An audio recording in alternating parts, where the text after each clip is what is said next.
is a person. Because Jesus said, I am the truth. And John records these words of Jesus about himself when he said, and you will know the truth, and the truth will set you what? Free. And gang, that's what he wants for all of us. Freedom. And truth and authenticity and humility are the pathway there. Now, in the spirit of that, I feel like I just need to get super transparent for a few minutes. And I've prayed a ton about this, and I checked with Steve, and he was not only okay with it, he welcomed it. And that was so encouraging to me. And this is not easy for me at all. And please know, there is not a hint of bitterness that motivates any of this. And I know a lot of y'all came to Willow since I served here over a decade ago, and you're thinking, well, who was the bald guy with the drawl anyway? But with your permission and in the spirit of authenticity, I'd just like to talk for just a few minutes to those of you that are longtime Creekers.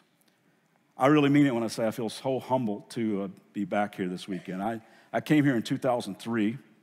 I left a place in Kentucky that I loved to partner with my good friend Gene Apple, by the way, one of the most humble and gifted leaders I know. He's thriving in a church in Anaheim, California, Eastside Church. We were tasked to focus on Willow as a local church and transition it into the future. And Willow had meant so much to both of us as young pastors, man. We caught the vision of a church that had its doors wide open for everybody who was looking for hope. And I had been blessed by conferences and books and messages and seminars. I mean, I'm so grateful for the impact Willow's had on my life. And then the times that I came as a guest teacher, I had sensed and was even told that there was a need for some freshness and change. And then I was totally petrified when God would ask me to be on the team that would try to lead some of that change. So I left everything I loved, my church, my family, my friends, my hometown, because I felt so called to partner with Gene and others to bring whatever freshness that God wanted to bring. And I have spent countless hours in my head discerning why I came here.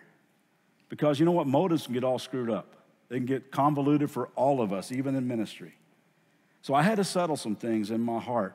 And honestly, I can say, when I came here, I wasn't interested in becoming known. I wasn't enamored with speaking at conferences and writing books or having Willow on a resume. And after some deep soul searching, I just know I came here simply because I felt deeply in my spirit that God was asking me to. It actually ripped my heart out to leave a place and people that I loved. But when I got here, you know what happened? I fell in love with many of you, the people of Willow. This church is a community with some of the most gracious, giving, tender-hearted, sacrificial, passionate, compassionate people I've ever met in my life. And I loved serving on a team with so many wonderfully talented people who really did serve from a pure place, many of them who are still around, worship leaders and sound engineers and videographers and pastors and parking lot servants and people who love kids and students with all of their heart. I discovered this unique collection of people who just genuinely love God and try to love people in the same way. I fell in love with you. Now, I never did fall in love with the Bears or the Cubs or the Bulls. And I certainly still have a hate-hate relationship with winter. I don't care if I ever operate a snowblower another day in my life, ever. But it's been because of you and many other people impacted by sin and a lack of truth that my heart has been breaking. I mean, I have prayed for you and everyone involved so many times over the past 9 months. Now, I would say I prayed for you every day, but it's been a lot, but it hasn't been every day. And the reason I didn't say I prayed for you every day is because that wouldn't be completely truthful. You see how it all kind of starts? I mean, just a little exaggeration, just a little embellishment, just a little, political spin, and before you know it, authenticity takes a leave of absence, and we're no longer real. And why do we do that anyway?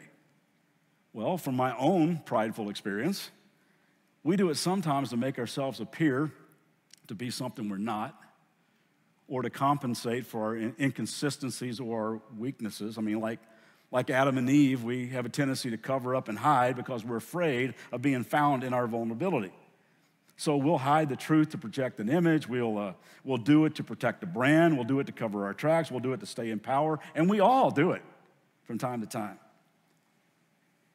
And over the last several months, I have talked with some courageous people who were also once part of the Willow team, and some extremely brave women, some godly guys, some truth tellers whom I deeply respect and love, good people, honorable people with no ulterior motives whatsoever, who were wounded, victimized, and or observed some heartbreaking, soul-wounding stuff when they were here.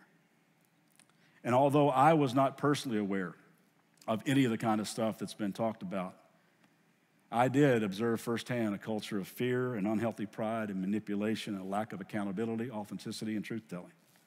And gang, just like with any family, any company, any team, any church, that kind of culture can create an environment that enables unspeakable things to happen, even become a pattern. And I've also searched my heart and wondered and asked God if there's more I could have done when I was here. And I have to totally own and apologize for any lack of discernment or courage on my part. I did go directly to the source, and as a brother, just lovingly and boldly said some things that need to be said. And then when nothing changed, I went to a group that I thought was empowered to do something about it all, but I've come to realize that in that particular system, this good-hearted group of wonderful people were actually powerless. So as a result, I just watched some really good, kind, humble, noble people thrown under the bus and their families deeply impacted. So honestly, I just couldn't take it anymore. So I left. I just kind of quietly disappeared 11 years ago. And a statement was kind of carefully crafted and conveyed to the Willow family that 3 senior leaders, Gene Apple, Randy Frazee, and myself, were all, quote unquote, called elsewhere at the same time. And many discerning people sensed that that probably wasn't completely true. And it wasn't. I was supposed to come back and teach 9 weekends that year after that happened. I canceled all of them. And honestly, because of you, that was really tough. And when I did that, I was told that I would never be invited back to speak at Willow. And I told those in leadership, well, I'm certainly not perfect in the way that I live it out. But authenticity is a core value of mine, plus it matters to Jesus.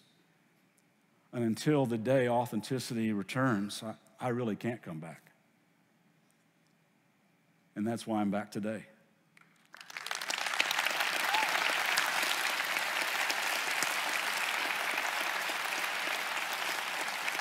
I think you sense what I sense, that there really is hope for a new day. I'm praying that. There is so many good, authentic, real people here who are just trying to do the real thing. I'm talking about men and women that I respect, who are just simply trying to look and love and live like Jesus. And you know what? I'm sure there's more work to be done, and probably some more people that need to be reached out to, and some relationships that need to be restored, and some ownership that needs to be taken, and some wounds that need to be healed. But I really do sense a genuine commitment to authenticity, a place where people say, you know what, no more masks, no more pretense, no more carefully crafted, protect the brand kind of statements. Let's just be people who humbly and courageously and lovingly tell the truth.